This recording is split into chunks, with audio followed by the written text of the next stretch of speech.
మెంతికూర టమాటా ఎప్పుడైనా వండారా my dear friends? చాలా అంటే చాలా బాగుండిద్ది. ఒక కట్ట తీసుకున్నా మార్నింగ్, 10 రూపాయలు ఒక కట్ట. చాలా లావుంది.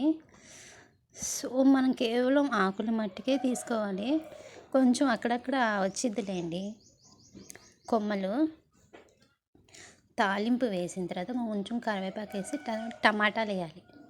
ఒక 2-3 టమాటాలు దానికి తగ్గట్టు, ఆకుకూరగా తగ్గట్టు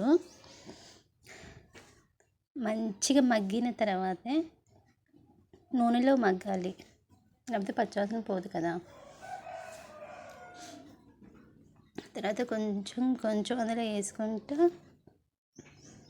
తిప్పుకోవాలి. టమాటాలు మొత్తం కూరలో కలిసేటట్టు.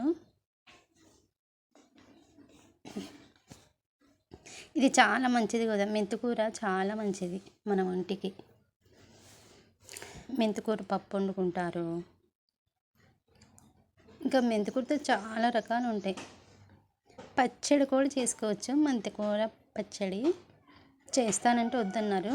2 ఎల్లిపాయలు వేసాను దంచి, అలాగే ఉంచాను, కలపలేదు. వెంటనే కొంచెం సేపు అయిన తర్వాత కలిపి వదిలేస్తే ఆ స్మెల్కి గదంతా స్మెల్ వచ్చేసింది. మా అబ్బాయి అప్పుడే వచ్చిండు.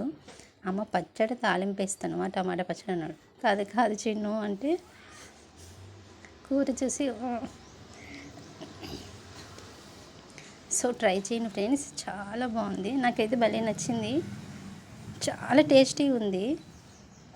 మెంతికూర టమాటా ప్లస్ పప్పులో వేసుకున్నా కానీ మెంతికూర భలే స్మెల్ వచ్చింది. మన హెల్త్కి చాలా మంచిది. కొమ్మలతో వేయకూడదు ఇది, అన్నిట్లాగా ఇది ఆకులు మట్టికే కోసేసి వేయాలన్నమాట. ఓకే ఫ్రెండ్స్, టేస్ట్ చేసి కామెంట్ చేయండి.